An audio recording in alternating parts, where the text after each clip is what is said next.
Nah, buat kamu yang mau banget bisnis properti, mungkin baru dapat tanah warisan atau tanah orang tua lagi atau tanah orang tua lagi nganggur atau tanah tetangga lagi nganggur gitu kan.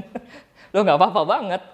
Nah, yang kamu harus lakukan adalah pertama, kamu harus melakukan riset yang dalam. Kenapa riset yang dalam? Karena bisnis properti itu walaupun salah satu bisnis yang resikonya bisa di-manage gitu ya. Karena kalau bisnis properti itu tanahnya tetap ada, gak laku, ya dia tanahnya bakal naik juga gitu ya. Terus masalah pembangunan dan lain-lain baru dilakukan biasanya ketika sudah mulai pemasaran dan lain-lain gitu ya. Di sini banyak nggak kompetitor? Kalau banyak malah bagus. Kalau banyak malah bagus. Artinya di sana pasarnya bagus. Orang nyari lokasi di sana.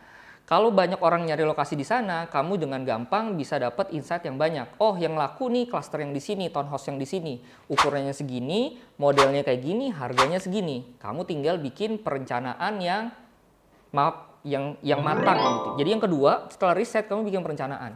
Perencanaan yang matang itu berarti kamu bikin denahnya, bikin master plan-nya, tanah-tanahnya di kafling-kaflingin, ukuran-ukurannya sesuai dengan hasil riset kamu. Terus abis itu mulai ajukan perizinan.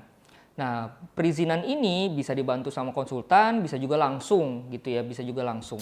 Nah, kalau kamu nggak punya modal gimana? Mau bisnis properti nggak ada modal, bisa nggak modal proposal doang? Bisa banget.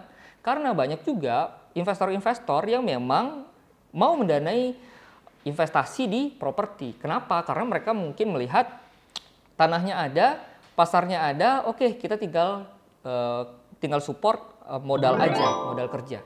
Jadi setelah perizinan sudah oke, kira-kira sudah akan keluar izinnya gitu ya, kalian sudah mulai set up marketing plan, sudah mulai bikin flyer-flyer, sudah mulai bikin desain, sudah bikin sosial media dan lain-lain gitu ya. Idealnya memang izin keluar baru kalian boleh jualan. Cuma banyak juga yang memang sudah mulai curi-curi jualan, atau bahasa gampangnya ya mereka teaser dulu lah, testing market. Nah, dari sana sudah mulai masuk, kamu kerjasama sama kontraktor yang terpercaya. Kalau kamu sudah kerjasama sama kontraktor terpercaya, kamu juga kerjasama sama perbankan. Gunanya apa? Supaya ketika ada pembeli masuk ke kamu bisa langsung refer ke perbankan yang kamu kerja sama. Akhirnya ketika itu semua sudah jalan, kamu sudah bisa jalanin bisnis properti dengan lancar. Saran saya, karena ini detail-detailnya lumayan banyak, mungkin boleh berguru sama yang sudah biasa jalanin bisnis properti. Atau bisa juga konsultasi sama kita juga boleh.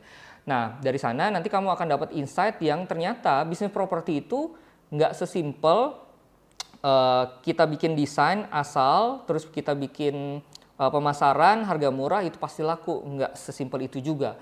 Jadi akan lebih baik kalau mulai sekarang developer-developer itu sudah mulai berpikir konsep yang lebih humanis, konsep yang lebih green. Gunanya apa? Supaya ya akhirnya perumahan-perumahan yang dibangun itu bukan perumahan-perumahan yang asal untung, tapi perumahan-perumahan yang bisa punya sustainability yang bagus juga. Nah, terakhir, biasanya kalau bisnis di properti itu idealnya berapa lama sih? Idealnya bisnis properti itu 2-3 tahun udah beres semuanya. Dari mulai awal sampai terjual semua. Tapi ini dengan catatan memang cluster-cluster atau townhouse yang jumlah unitnya nggak terlalu banyak ya. Kalau lebih dari itu biasanya ya jumlah unitnya harus lebih banyak. Nah, saran saya ketika kamu punya tanahnya luas, jangan buka langsung semuanya. Jangan. Jadi bikinnya bertahap. Tahap 1 sekian puluh unit, tahap 2 baru sekian ratus, tahap ketiga baru 1000, 2000 dan lain-lain gitu ya kalau tanahnya luas. Terus yang kedua, ketika punya tanah kosong, kita mau berpikir ini bangunnya bagusan apa ya? Rumah 1 lantai, rumah 2 lantai, rumah 3 lantai, ruko atau apa? Nah, jawabannya adalah kamu lihat kebutuhan masyarakat sekitar. Di sini lebih bagusnya tuh apa? Kalau kalian di pinggir jalan besar mungkin akan lebih bagus ruko. Tapi kalau agak ke dalam mungkin lebih bagus rumah. Nah, rumahnya tipe berapa? Biasanya yang lebih bagus adalah kalian mix. Ada rumah tipe kecil, rumah tipe sedang, dan rumah tipe besar di dalam satu klaster. Nah, gunanya apa? Gunanya rumah tipe kecil ini biasanya bisa menarik pembeli di awal. Ketika orang sudah mulai beli, sudah mulai ada penghuni, kalian akan jauh lebih mudah untuk menjual tipe rumah tengah sama tipe rumah besar. Apalagi biasanya tipe rumah besar ini butuh banyak pertimbangan orang untuk masuk ke situ. Kalau di sini sudah ramai, sudah banyak pembelinya, akhirnya kalian lebih gampang untuk dapetin pembeli tipe besar. Ya mungkin itu sih beberapa tips ya. Mudah-mudahan kalian bisa bisnis properti dan akhirnya jadi miliarder gara-gara bisnis properti.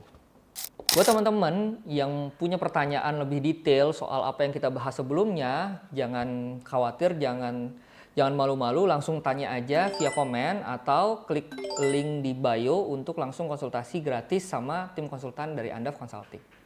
See you there.